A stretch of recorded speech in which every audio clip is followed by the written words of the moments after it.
আসসালামু আলাইকুম, helping hertz গ্রুপে আপনাদের সবাইকে স্বাগতম। আজকে আমাদের গ্রুপের ফার্স্ট ক্লাস এবং আজকে আমরা হিস্টোটিকিং নিয়ে আলোচনা করব, যেটা সম্পূর্ণ medicine ward related.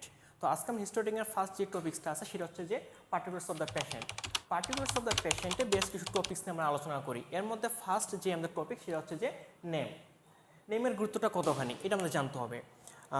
S a physician হিসেবে যখন আমরা কোনো হসপিটাল ওয়ার্ডে যাব বা কোনো পেশেন্টকে নাম ধরে ডাকবো, তো পেশেন্ট আমাদের কিছুটা আপন ভাবে। তাহলে আমাদের এটা গুরুত্বটা কোথায়? গুরুত্বটা হচ্ছে যে ফর আইডেন্টিফিকেশন। আমরা পেশেন্টকে একটা স্পেসিফিক নাম ধরে পেশেন্টকে আইডেন্টিফিকেশন করতে পারি। প্লাস আরেকটা উপকার হচ্ছে যে পেশেন্ট আমাদেরকে আপন ভাববে। এতে সুবিধা কি? এতে সুবিধা হচ্ছে যে পেশেন্ট খুব সহজে তার হিস্ট্রিটা আমাদেরকে দিয়ে দিবে, কারণ আমরা আপনজনকে হিস্ট্রিটা খুব তাড়াতাড়ি দিই। আচ্ছা, এরপর আমাদের সেকেন্ড অপশন হচ্ছে যে এস। এসের গুরুত্বটা কোথায়? এসের গুরুত্বটা হচ্ছে এখানে যে এস রিলেটেড কিছু ডিজিজ আছে। যেমন আমরা যদি জয়েন্ট পেইন বলি, তাহলে জয়েন্ট পেইন্টের ক্ষেত্রে যে একটা বাচ্চার ক্ষেত্রে যে পেইনটা হয়, তাহলে সেক্ষেত্রে আমাদের ফার্স্ট চয়েস হবে রিউমেটিক আর্থ্রাইটিস। বাট যদি সেম জয়েন্ট পেইন কোনো ওল্ড এজে হয়, তাহলে সেক্ষেত্রে আমরা ফার্স্ট প্রায়োরিটি দিব অস্টিও আর্থ্রাইটিস। আচ্ছা, এবার যদি আমাকে এই এসটাকে যে আরেকটা এক্সাম্পল দিয়ে বোঝার চেষ্টা করি, তাহলে সেক্ষেত্রে আমরা বলবো যে জন্ডিস। যদি কোনো বাচ্চাদের বা ইনফ্যান্টদের ক্ষেত্রে জন্ডিস হয়, তাহলে সাধারণত আমরা চিন্তা করি এটা হিমোলাইটিক জন্ডিস, যেটা কনজেনিটালি দেখা দেয়।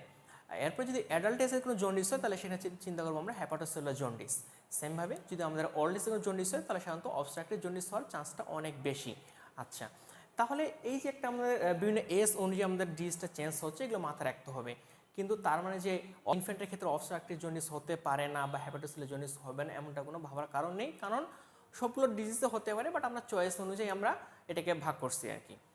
আচ্ছা, এরপর আমরা বলবো যে sex.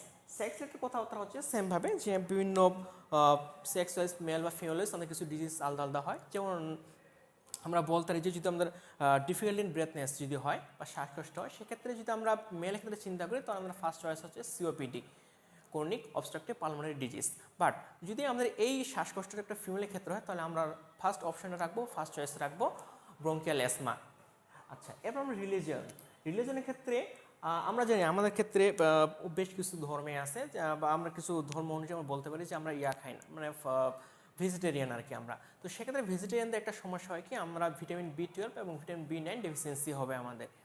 R in case of Hindu, যেহেতু সার্কামস্টেশন করা হয় না, সেক্ষেত্রে প্যানেল কার্সিনোমা হওয়ার একটা পসিবিলিটি থাকে।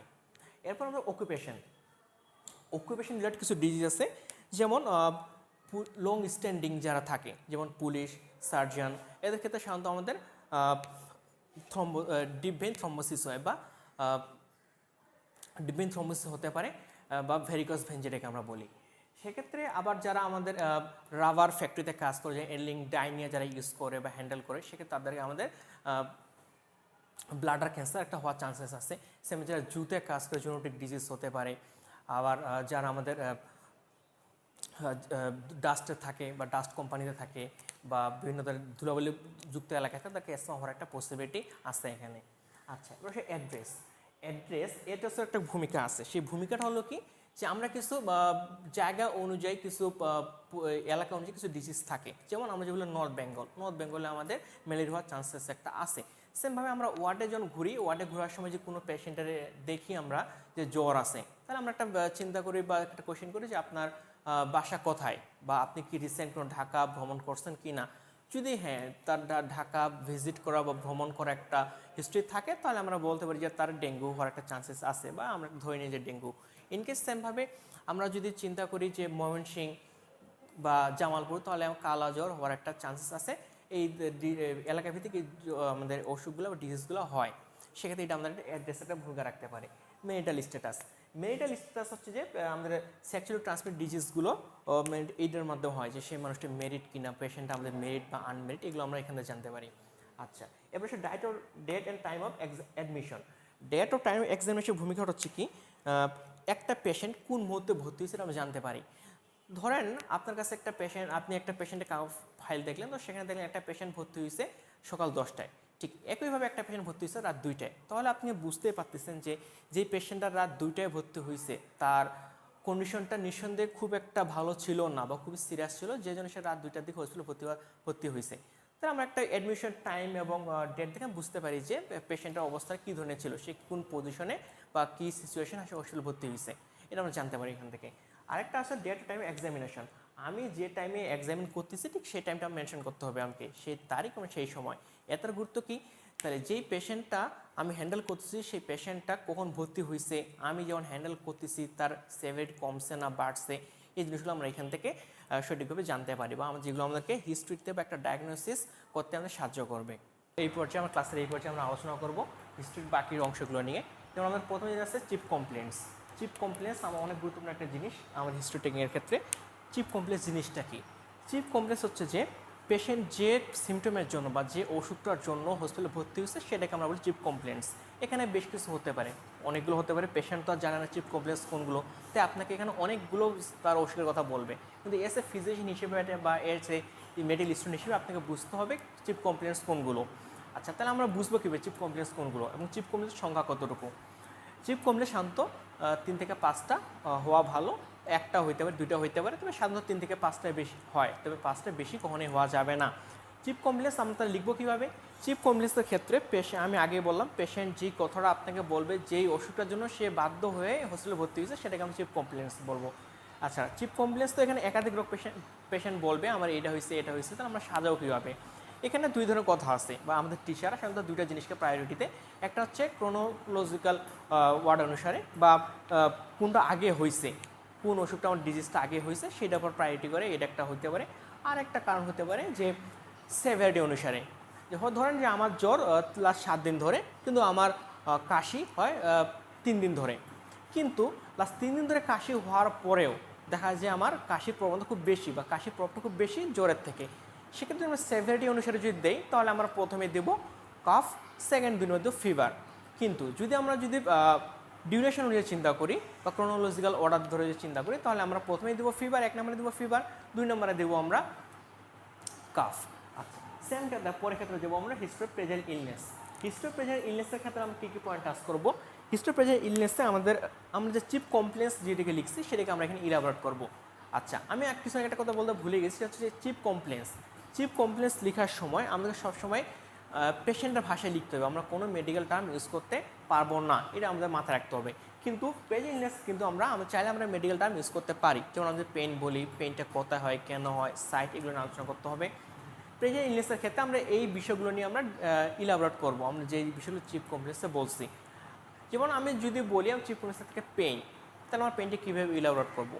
পেনটা সাইড কোথায়, কোন জায়গায় আমার পেনটা হচ্ছে, পেনটার নেচার কীরকম, বার্নিং না আমাদের অন্য ইচিং বা অন্য কিছু আমাদের হচ্ছে কি না, বা পেনটা কী করলে পেনটা কমে, কী ওষুধ খাইলে পেনটা বাড়ে না কমে, খাওয়া দাওয়ার পরে পেনটা বাড়ে না কমে, এই জিনিসগুলো আমাদেরকে লিখতে হবে। সাথে পেনটা কোনো জায়গায় রেডিয়েট করে কিনা সব কিছু আমাদের লিখতে হবে।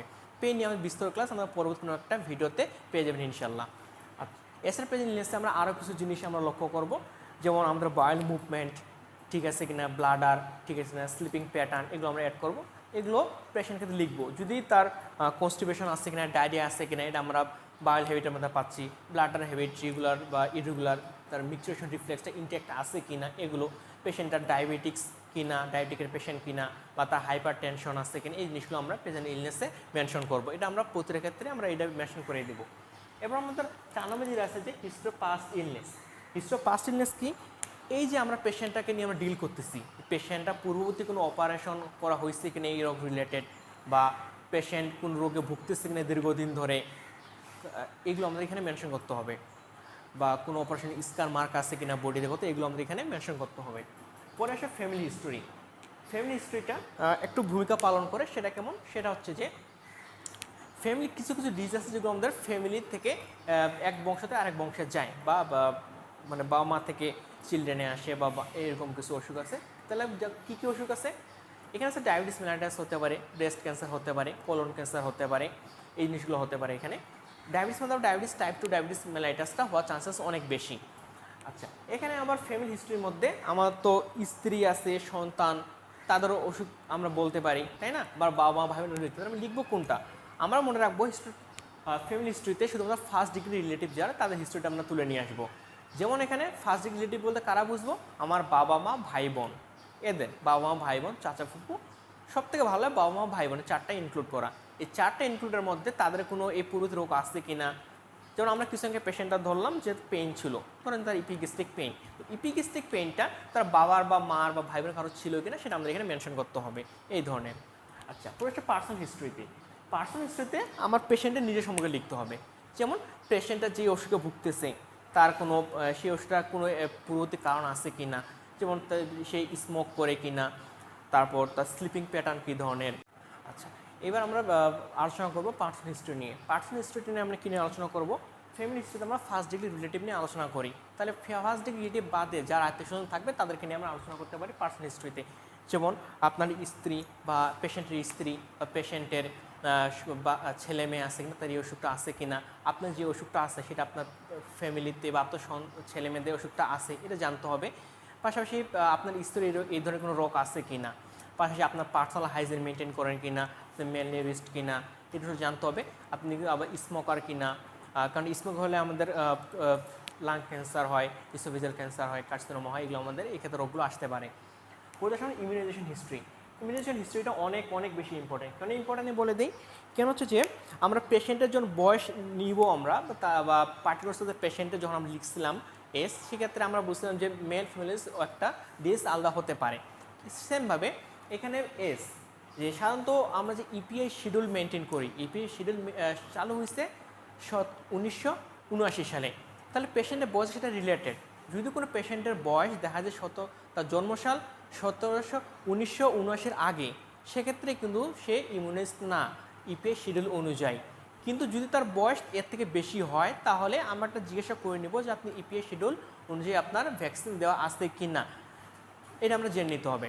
যদি পেশেন্ট ভ্যাকসিনেশন নেয়, ইমিউনেশন নেয়, সেক্ষেত্রে আমরা লিখবো যে patient is immunised under EPI schedule. যদি না হয় তাহলে কী লিখবো?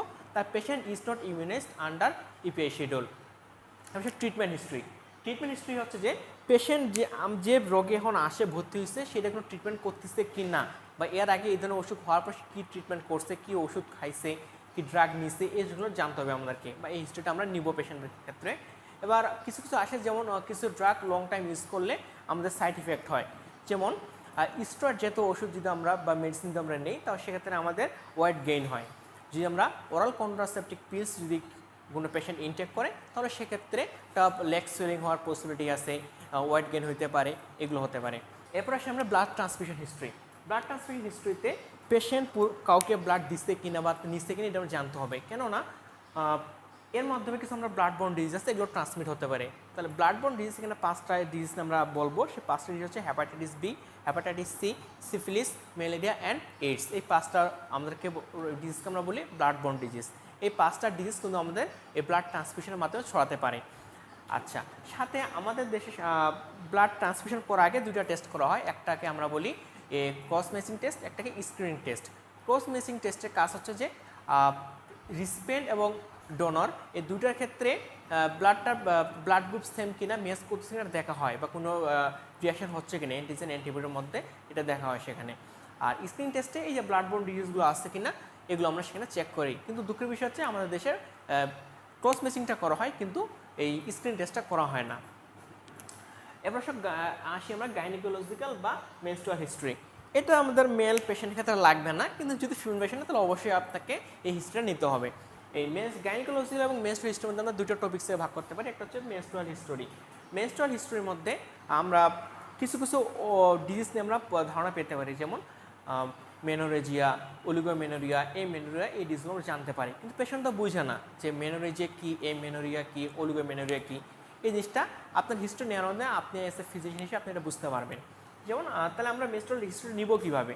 মেনস্ট্রুয়াল হিস্ট্রি নেওয়ার সময় আমরা পেশেন্টকে জিজ্ঞেস করতে পারি যে আপনার পিরিয়ডস বা মাসিক কত দিনের হয়েছে, কতদিন পর পর হয়, আপনার ব্লিডিং কী পরিমাণ হয়, আচ্ছা আপনার কোনো অ্যাবডোমিনাল পেইন হয় কি না, সাধারণত অ্যাবডোমিনাল পেইন হয় বাট সেভিয়ার হয় কি না এটা আমরা জানতে হবে। সাথে মেনস্ট্রুয়াল টাইমে মানে কোনো সমস্যা হয় কি না এই জিনিসগুলো আমরা এখানে হিস্ট্রি নিতে পারি আমরা। এবার সে অবস্ট্রেটিক হিস্ট্রি, অবস্ট্রেটিক হিস্ট্রির মধ্যে আমরা নিতে হবে যে পেশেন্টের, যেহেতু আমার ফিমেল পেশেন্ট, সো ফিমেল পেশেন্টের ক্ষেত্রে আমরা হিস্ট্রিটা নিব যে আপনার ছেলে মেয়ে কয়টা, বা ডিউরিং প্রেগনেন্সিটা আপনার ডেলিভারিটা কীভাবে হয়েছে, নর্মাল ডেলিভারি, সিজারিয়ান সেকশন, সেখানে কোনো এক্সেসিভ ব্লিডিং হয়েছে কি না। সে আরও কিছু জিনিস আমরা লক্ষ্য করতে পারি, সেটা হচ্ছে যে ডিউরিং ডেলিভারির সময় বা 2টা বাচ্চার ডেলিভারির সময় আমাদের গ্যাপটা কী ধরনের ছিল বা ইন্টারভ্যালটা কী ধরনের ছিল সেটা আমরা জানতে পারি। বা কোনো ডেলিভারি টাইম কমপ্লিকেশন হয়েছে কি না, এগুলো জিনিসগুলো আলোচনা করতে পারি আমরা। তো বলা যায় আমাদের হিস্ট্রি টেকনিক আমরা এই টপিকসগুলো আমরা আলোচনা করি, বা এই টপিকসগুলো আমরা একটা পিছনে হিস্ট্রি নেই।